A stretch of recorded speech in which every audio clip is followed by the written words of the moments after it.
guys, welcome back to my channel. Ngasi video do ko aina sem doi je koi ge egg puffs to adu sem ge to bane ba ko haidi like college matam da yamna chare aduna ngasi like yamna also it's a yamna easy way recipe ne aduna video ma cha oina sem ke ba ko adu sem ba hawrage tang si se ki na ta di ko si gi thong ba gi loina kaino do loi la ani ba haidi thau gi manam do khom ra cha injang thong bi manam do loina phi de chu bu do haina de ba aduna si okay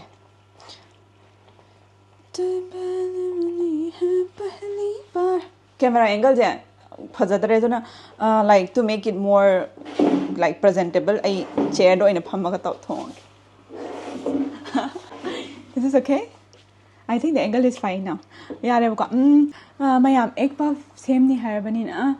Yerum di darka tare aduna yerum do boil tor tham grebo ko. Haidi ko na half to banina ado but boil eggs pa me aduna yerum ahumuk de ina boil tor tham grebo ko. Tham ado ga like yamna simple recipes ne ko. Aduna changi je aina already washed already.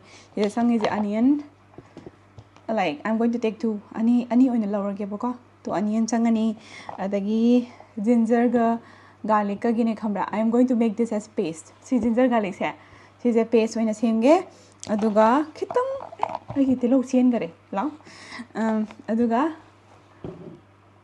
kaino aduga moro tek paje siga oina toraga siga tani recipe se changi atai darkar ta debo ko but on the side khogi sema matam da kaino hapas ui bo ko moina kari pata ka to hape bo ko ado kari pata do khoi kai thonga yam saga leba ko South Indian gi aduna kari pata su lei han ko Wembley da chaluye no Wembley to pura khoi ki mini Indian do India gi ta le hawe ko dukan da gi bank ta gi kana kai loina India da lei bo do cha man le hawe haji India da phang ba pot adu yam pham da loina phange I actually adu chat li do khambra aina banana chips yam chaga le ko the one which I got earlier adu loin loi thokre ko yumdagi porako banana chips loigre adugi banana chips leiba chapane boko adu loina phange de kari pata ju phange moina kaino khoigi patty semba je sigi egg puff semba ju khoi ngawai chabada sije kari pata se siju yawe boko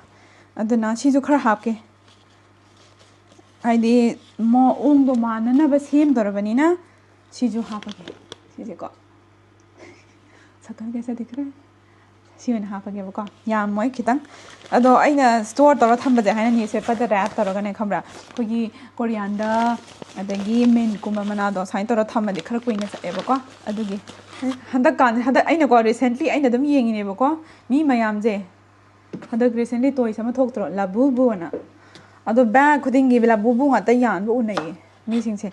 But I just hanapota adagi khoigi keychain adagi phajaba hana soft toy gumba yam ngau mi ne boko but adu ju la bubu do khamra han bu da yam ki jai aduna first time react to the which I say like aina pam de have do adu ne boko haidi first time maybe that is the first toy which I say like I don't like it hai boko adu oi do ne boko atai di aina loi pa ma ngata ne adu di yam na pam de like the looks it's all like hain tara maya ka to pha aga khogi but man ba do adu to bani na adu di pam de boko atai di loina pam me but handak si line khogi adu gi labubu je trend gi tar tami mayam na bag to ka ha pa ga chat le boko so adu ha ge to bani mayam I am still on my way collecting my Disney princess ado mayam yam kan ulak so chi kona ko si jiga hapake kona do male but normally kogi onion se kano thau ka hapa ngau hora kan ko loina bara pathai dana ando ama khut ko kok I will end up cutting one video number abo kubi yoro moi tang toroga paste henge ai de haje kanje se di yam disturb to gonda bani na ko mi sing se yamna silent am laina bani na ko thaina to baje si babu tan le haiba ai de complain am to ra de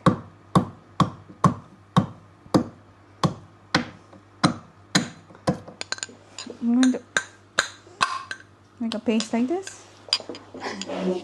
I'm going to make oh, it's flying away. I am super slow because suraga hai na paste I kind of make like a paste. Adugo hajiko aigi puffs to semba haurage boko. Haidi first magi manungda changadabado haigi magi stuffing do adu hana semge adu loiba matungda yombudo adu tawse boko. Ai sembadane hana se machado oina lawrage haidi basically the onion dang fry to boko chamane boko. Adana si machadi lawraga thongba horese. Wow, this is bigger than my face. Come dada aigi mai ka chaw manu mane. So I know she consider tau half crabaka. Aduga the yam simple recipe I have the tillo happening carefully.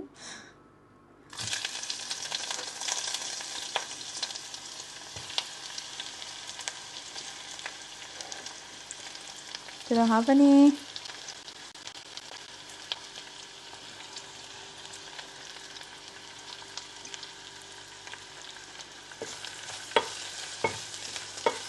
Now matungda petara kani boko petara matungda masala oina half ke boko adu mamanda half oige adu aigi green onion green chilies and curry pata half ke boko ai green chilies and curry pata half kre ngaubi rani adu masala half loire that's it actually.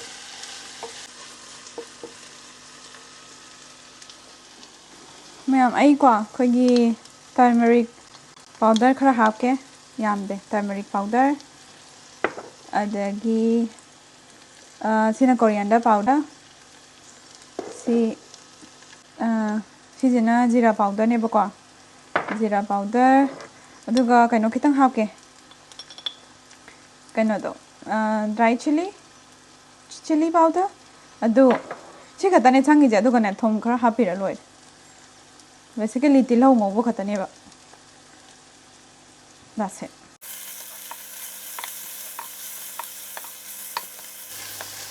May I see the ngobiro? I'm taking a small break.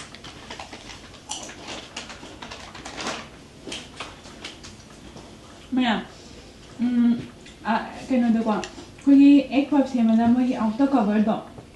She is ready made when you pang boko hana puff pastry harga she is ready made the pang by id apa ta aga tawdal di haitre boko hadi mina sembado ado sina ready oiba magi puff pastry se shoina pore duga yamna simple wena she is spread of phone tunda stuffing ga hapaga yumaga bake tawdine ba adune boko but I she open door ola ke boko she is any supermarket ta phangi. We got this from Sainsbury.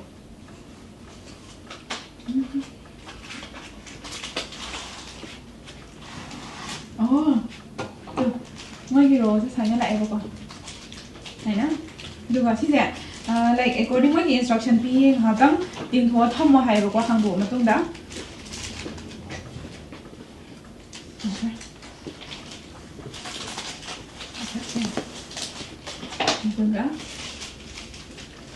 What is that? She said, my baking paper, papers you all like a baking papers you know. Until now, she spread our money. Don't pay. It's good with the baking paper. How I am, China, spread out the name of Hannah. Slowly. So,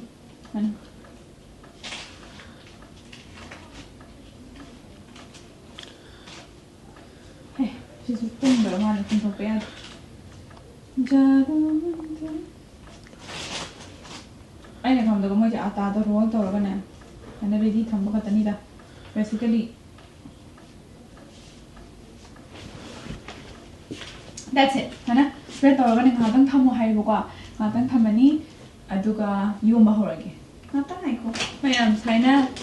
According to the instruction, I have to keep like 10 minutes. Under 10 minutes, I die. 아직 안 런던 사업에 양 하네. 근데 눈긴다 가지 마 반통 인터뷰도 또 하네 봐. 너희 이제 뺀나이데 사르가지고 사이나 컴플레인 또 왜? 이가가지고 이게 하나 컴플레인 또.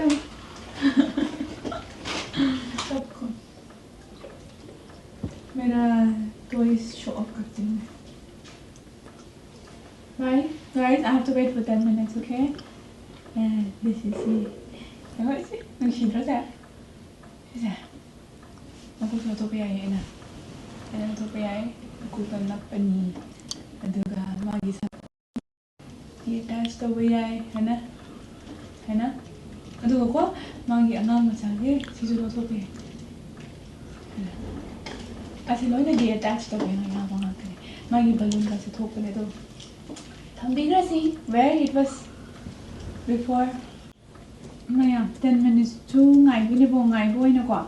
It's a soft or like if you're leaving then it is going to become more soft. Adu gine ko like aina ngai ngai matam sa ko cut tau gi ko.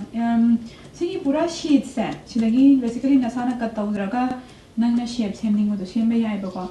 But like if you want to make like 6 then cut it according to the numbers that you want. But I basically I plan only for 4, okay? 4 piece. Aduna 4 according to 4 in a cut taro ke buka. I'm going to cut one here. I don't want to cut taro ke buka. Aduna I mari in a cut taro ke buka. So cut according to your according to the number of pasties that you're going to prepare. But me, I plan only to prepare 4, so I'm going to cut according to my numbers. Cut हो गया, 4 तो हो गया, 1 2 3 4. Oh, meanwhile, I eggs have already boiled or lam tham eggs ne buko se. Already boiled or tham eggs ne. She say I ani ne buko ama di already cut tawre. She buko tang khai ta ge ba. Turun, lang tang khai ta to ani. Okay. My hand I could already wash towel me. It's like a wash towel paniko. I almost ready, but I have to leave this for another maybe like 2-3 more minutes. I don't know my habit of the different I can't give I have a matam hard now. I left like this for like almost 8 minutes by now. And a soft oil because it I don't know. I not hang over till how Adudo, Tiloga taking mix masala do. She the half a giboka, Maritona, spread of Fogaboka. Maritona, spread of Foge. Annie.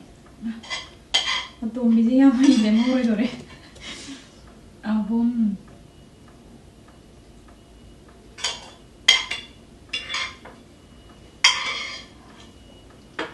Marie. Oh, I don't know if this is, if you can see or not. I have no idea. I don't know. I'm spread of okay. Anna, second day on the hungry. Second day on hungry. It's already. How funny that she said. May I tell you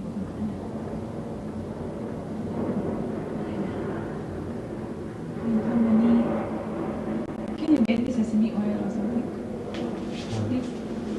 Somebody book and the shade say, oh, but I'm not to say I never see a money can think of.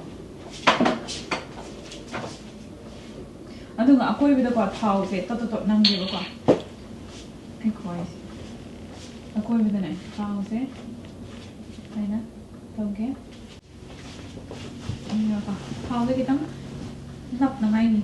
Thank you. Not the 90. Naro, iro, tie my. I know I go come. I come. Kariwa go oi gawa. One boy lang may ay hindi nung she do isay ka sa ina pura saruna saruni isay to ni yo mani tang tang ijo yung birani tang tang this is what I wanted. हो गया ऐसे ही तो बनना और है ना like Can you guys see? Hai tare mo ko. Harawe he. So like this. So what I did is I use sesame oils and I put it around. I don't know if this helps in sticking, but I saw in some of the videos that they put this. So I think that helps in sticking around. So I'm going to do the same. It's just copying someone else's work. And the one ko ako the baby rani same. I know how to do it.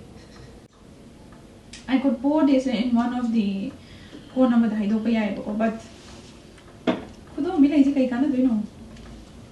Could don't see an open.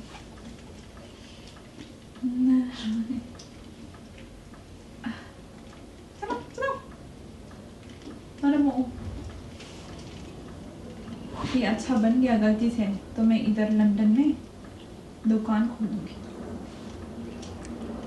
है ना शातुरी ततुरी सीतावणी same अदो बसो मैं हम कोई ngaraang ने कोई hospital party होने हर घर कोई मयाम तक साब चले बको अदुगा चाबा ngam लो यो मपुना रे बेदो अदो बारबेक्यू कोई बारबेक्यू नेशन है ददुनी ब कोरियन की सिदा Jumkana is it Jumak or Jumka? Jumakana Chatebaka, Dugane, quite a thing in Hanagan. Chunka Laura Baduna, Laura gonna come Mina Karamba have the Kumra, I don't know Mina Karamba, Mina Karamba, they did Salamam Dovana. No, you open up one, Queens. And I did next time the giddy asked, I don't know, from the Saturday, the Pino in a poogie. I can't. Maybe a papa like put that in. I don't may have travel on the Dubzinga. Milo Yoma Punagre, I say Yoma Pore, Kara.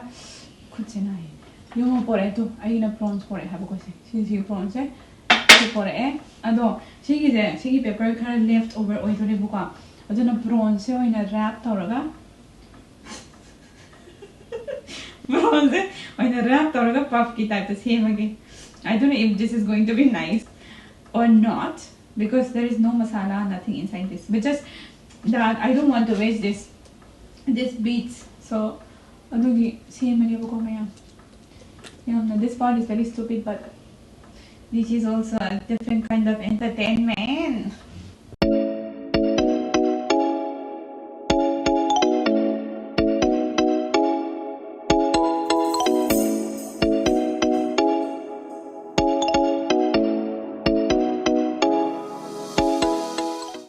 Hajik sound like they go ding and a tone magi sound already like and a bacterian is it. Give me now the focus of any book. Hoi, I'll talk a book. Hannah? Okay, the got to lower it. Almost half of my videos I recorded without my mic. I mean, like I kept my mic somewhere. Charge so wait, have the own or connect or realize of the although somehow had a same boka to shave some pura like real egg puff sabado. I don't want to see shine like closely. I want to show close. 1 second, I would boka na na na boka close enough. Sorry, just made it put God, this is how I want it. One gear. So Saina, this is how we made it. Or she na prawns ki and the same though. I did prawns ki. She's a she ne same babu lore hazik charani. Taza di ay Saina same wani kana. Masa se udiyam harawe mo. Dukan ding hoy lay chai of kanu matam da kogi like I nursing days matam da ko lunch ko taning da matam da di ko I cousin sister Devina ka ne khamra khwani ek pups lay da chab da adu yam ning jang e finally loire ba ko same loire haji se ma how the taste of ge aina quite funny part is prawns ke na sign to same ba da sign to tholak wan to his name ba ko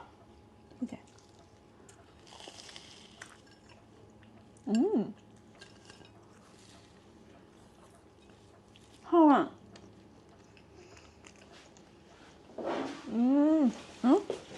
Hello. juicy over.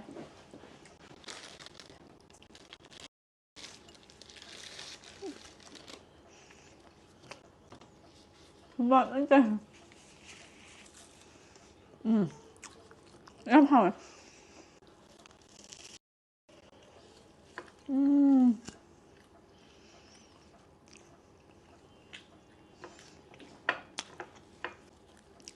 I can't believe that I made this. Huh.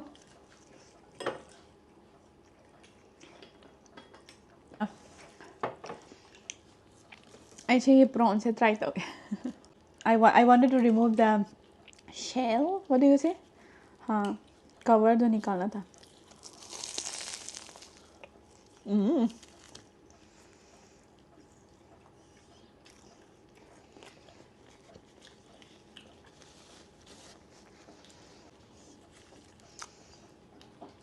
It's like very plain, but 그게 가진기 맛하다. 얼당 lại. 그냥 합쳐진 마살라 합다 버리면.